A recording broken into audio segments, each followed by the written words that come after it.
नमस्कार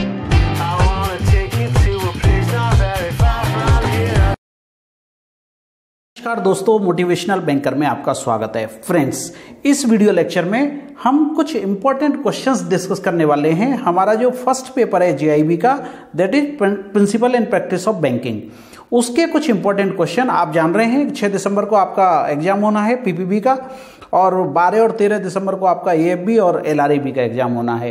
तो 6 दिसंबर का जो एग्जाम है उसको ध्यान में रखते हुए हमने कुछ इंपॉर्टेंट क्वेश्चंस का सेट बनाया है जो आपके एग्जाम के पॉइंट ऑफ व्यू से काफ़ी इंपॉर्टेंट हो सकते हैं। तो चलिए शुरुआत करते हैं। पहला क्वेश्चन ले लेते हैं। देखिए फर्स्ट क्वेश्चन हमारा क्या कहता है।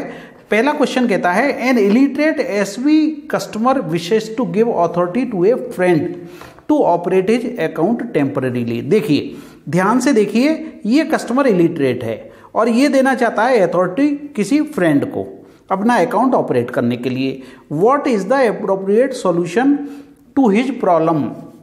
ऐसा अगर केस आपके पास में ब्रांच में आता है तो आप उसे क्या सॉल्यूशन देंगे। क्या वो पावर ऑफ अटर्नी दे पाएगा?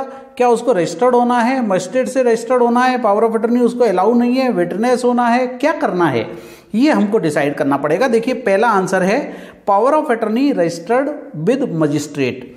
अगर पावर ऑफ अटर्नी लेनी है तो वो मजिस्ट्रेट के साथ में रजिस्टर्ड होनी चाहिए, पहला ऑप्शन है। सेकंड ऑप्शन दिया है illiterate person can not delegate the authority. क्या इलिटरेट पर्सन अथॉरिटी दे सकता है? तीसरा ऑप्शन देखिए, मैंडेट विटनेस्ड बाई 2 पर्सन्स। जो भी वो मैंडेट दे रहा है वो 2 लोगों को विटनेस करना है। चौथा ऑप्शन दिया हुआ है operation in the account will have to be stopped. ऐसे केस में उसके अकाउंट का ऑपरेशन ही बंद कर दो।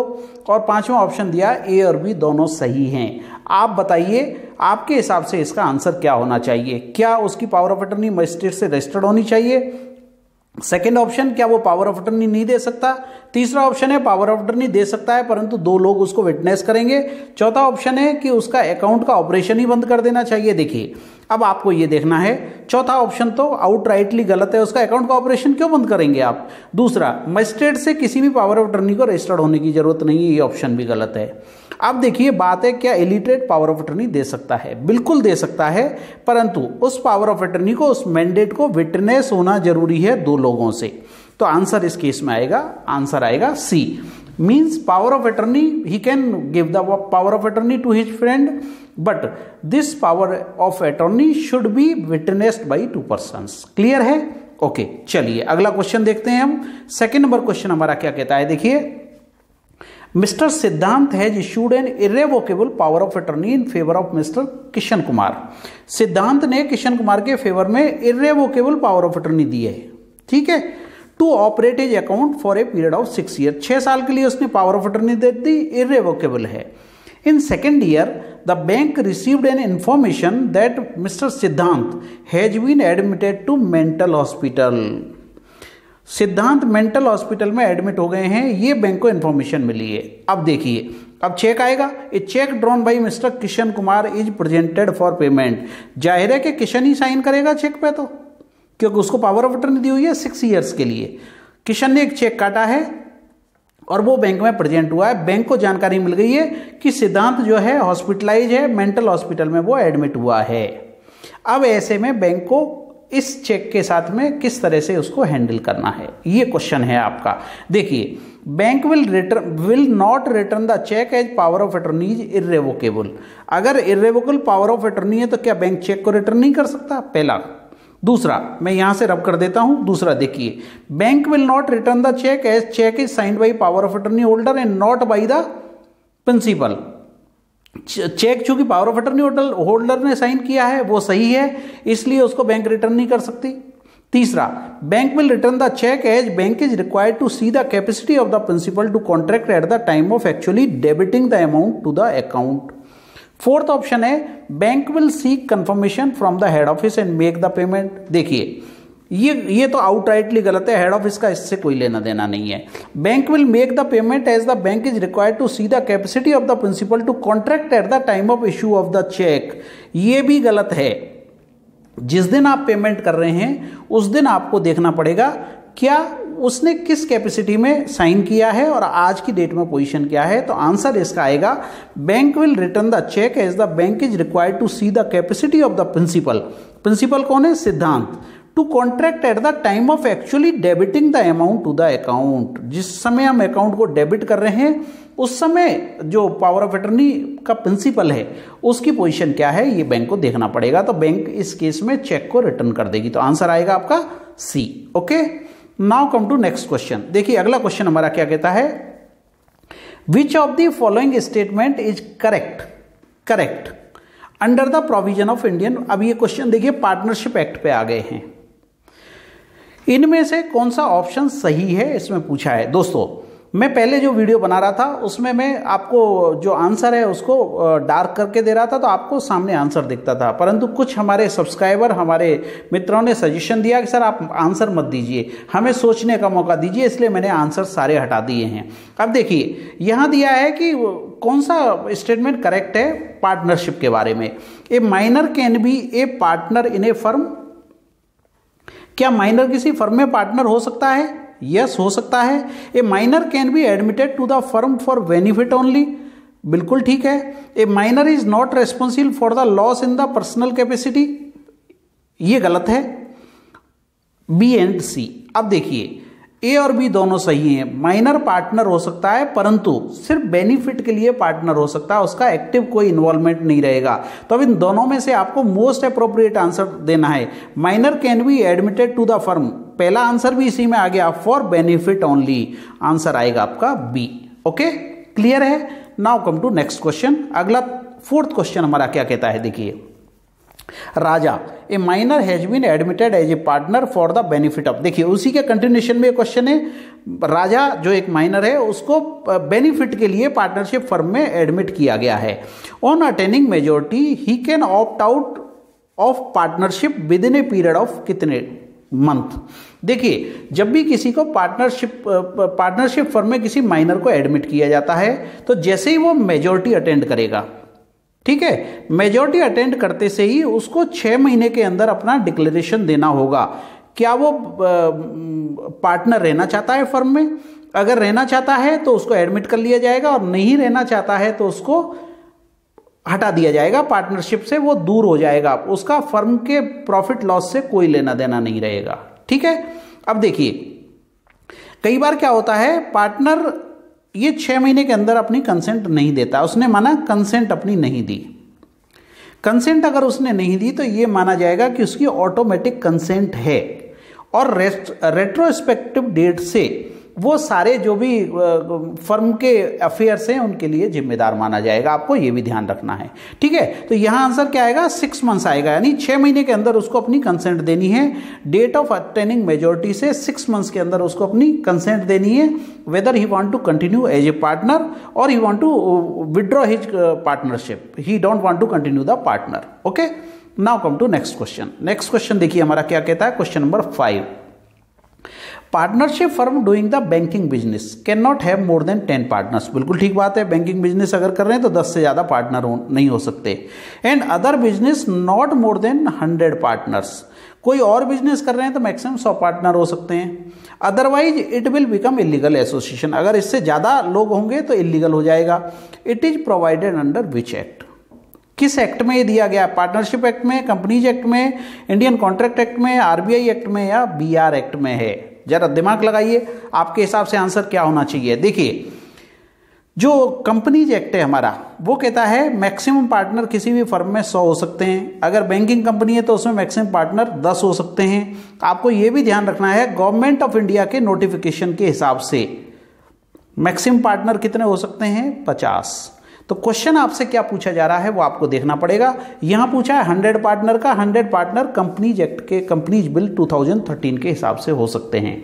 तो आंसर है आपका companies act 2013। Okay, now come to next question, question number 6।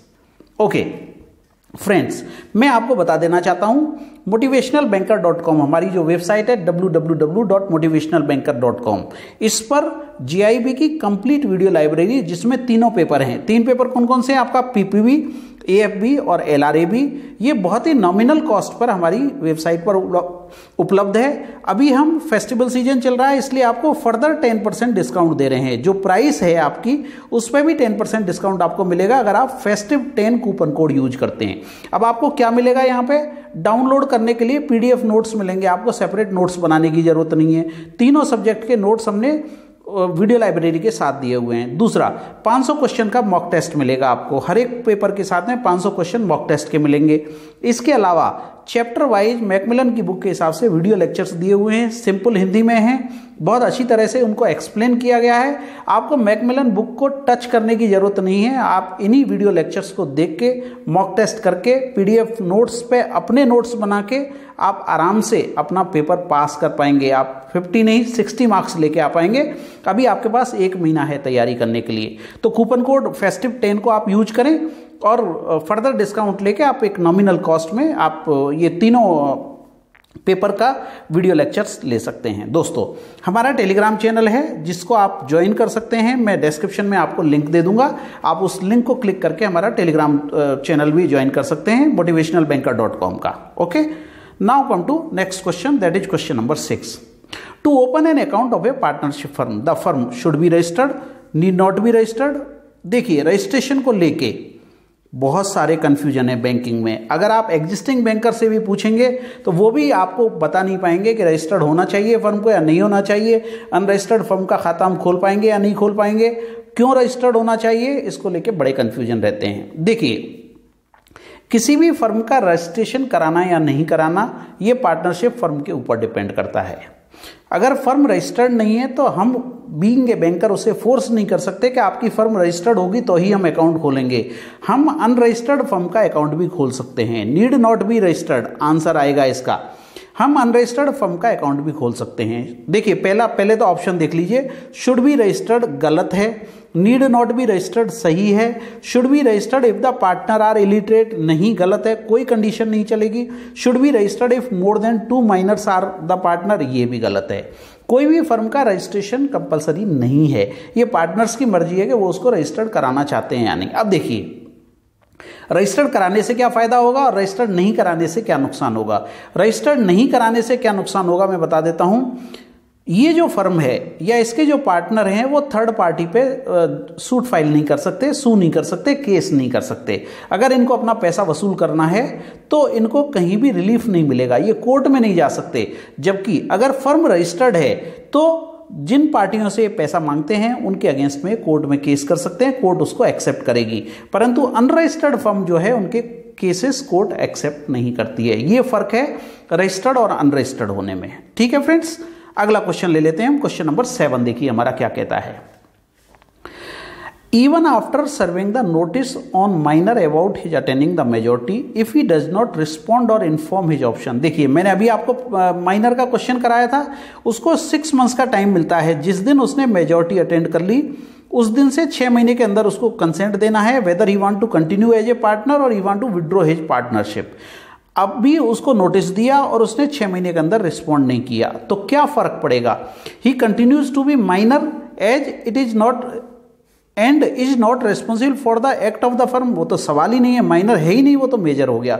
He will be held responsible for all the act of the firm not only after his attaining the majority but also with retrospective effect। Third, other partners can take a decision to keep him away or confirm। नहीं, ये भी गलत है और none of the above भी गलत है।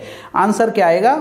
He will be held responsible for all the act of the firm not only after attaining a majority but also with retrospective effect। Back date से जहां से वो पार्टनरशिप में इंक्लूड हुआ है वहां से उसकी रिस्पॉन्सिबिलिटी आएगी। ठीक है ना, तो वो रिस्पॉन्सिबल माना जाएगा और उसको एज ए पार्टनर कंसीडर किया जाएगा अगर उसकी कंसेंट नहीं मिलती है। तो क्लियर है फ्रेंड्स, अगले क्वेश्चन पे चलते हैं। अगला क्वेश्चन देखिए हमारा, क्वेश्चन नंबर 8 क्या कहता है। When an account is overdrawn and a new partner is being admitted in the firm. एक अकाउंट है, माना 5 लाख रुपए की लिमिट है और अकाउंट में बैलेंस चल रहा है समझिए 5.35 लाख। ऐसी फर्म में जिसमें एक नया पार्टनर आना चाहता है, अब क्या करेंगे? स्टॉप ऑपरेशन इमीडिएटली, पहला ऑप्शन। ठीक है, obtain a letter from the incoming partner confirming the borrowing arrangement and consenting to be liable for the outstanding as on the date of his joining with an acknowledgement of liability of the firm. ठीक है, continue the operation to avoid the inconvenience as an addition of the partner would give more credit worthiness to the firm and दस मोर security. ये बिल्कुल गलत है। कोई भी partner अगर फर्म में आ रहा है तो आप ऑपरेशन कंटिन्यू नहीं कर सकते। देखिए, नया पार्टनर आने पे या एग्जिस्टिंग पार्टनर की डेथ हो जाने पे क्लेटन केस लागू होगा। क्लेटन्स रूल आप वीडियो में देख लें, क्लेटन्स रूल मैंने डिटेल में समझाया हुआ है। तो अकाउंट का ऑपरेशन स्टॉप कर देना है इमीडिएटली, और जो पार्टनर आया है इनकमिंग पार्टनर, उससे कंसेंट लेना है कि जो आउटस्टैंडिंग है उसके लिए वो जवाबदार है, वो एक्नॉलेज कर रहा है उसकी लायबिलिटी को। तो आंसर आ जाएगा आपका ए एंड बी, दोनों केस सही हैं। अकाउंट का ऑपरेशन स्टॉप कर देना है और उससे कंसेंट लेना है, उसके बाद ही उसका ऑपरेशन अकाउंट का चालू करेंगे। ठीक है, अगला क्वेश्चन देख लीजिए। क्वेश्चन नंबर 9 क्या कहता है? The share holders of private limited company can, private limited company के शेयर होल्डर जो हैं can transfer the shares to other public, बिल्कुल नहीं कर सकते। Transfer if financial institution permit, बिल्कुल नहीं कर सकते। Can not transfer the shares to the public, बिल्कुल ठीक है, पब्लिक को ट्रांसफर नहीं कर सकते प्राइवेट लिमिटेड कंपनी के share holders, they can not transfer the shares to public. Okay, now come to next question, that is question number 10। A government company means, government company का मतलब क्या है? Fully owned by state government, fully owned by state government government company कहलाएगी। Fully owned by central government, 51% of the paid up share capital is held by state government and और central government, 60% of paid up capital is held by state government और central government. देखो 60% गलत है, fully owned गलत है, ना इधर central bank, central government nor state government. जहां 50% से ज्यादा शेयर है, 50% से ज्यादा शेयर का मतलब क्या हो गया? 51% शेयर अगर स्टेट गवर्नमेंट के पास है या सेंट्रल गवर्नमेंट के पास है तो वो कंपनी गवर्नमेंट कंपनी कहलाएगी। ठीक है, जहां 50% से ज्यादा शेयर गवर्नमेंट के पास है, चाहे वो स्टेट गवर्नमेंट है या सेंट्रल गवर्नमेंट है, वो गवर्नमेंट कंपनी कहलाएगी। ओके फ्रेंड्स, दोस्तों ये 10 क्वेश्चंस का सेट है जो मैंने आपके लिए तैयार किया है। ये ज़्यादातर क्वेश्चन इसमें पार्टनरशिप पे हैं, इलिटरेट कस्टमर को लेके हैं। मैं उम्मीद करता हूं कि इसी तरह के क्वेश्चंस आपके जीआईबी एग्जाम में पूछे जाएंगे और आप क्लैरिटी से उनका जवाब दे पाएंगे। ठीक है, तो अगर आपने अभी तक इस चैनल को सब्सक्राइब नहीं किया है तो आप चैनल को सब्सक्राइब जरूर कर लें। अगर आपको वीडियो पसंद आता है तो अपने जीआईबी के जो फ्रेंड्स हैं उनके साथ में इसको शेयर करें और बेल आइकन को प्रेस करना नहीं भूलें, ताकि मैं जब जब आपको वीडियो पोस्ट करूंगा यूट्यूब पर, जब भी वीडियो पोस्ट करूंगा आपको उसका नोटिफिकेशन मिलता रहेगा। Thank you very much friends for watching this video. और आप हमारी वेबसाइट www.motivationalbanker.com एक बार जरूर विजिट करें, उसमें हमने बेहतरीन कंटेंट आपके लिए दिया हुआ है। और मैं आपको वायदा करता हूं कि आज की डेट से भी अगर आप तैयारी शुरू करेंगे तो आप आराम से एक महीना 10 दिन जो भी समय आपके पास बचा है उसमें आसानी से तीनों पेपर पास कर पाएंगे। उतनी क्लैरिटी से हमने वीडियो लेक्चर्स दिए हुए हैं। ठीक है, thank you very much friends for watching this video.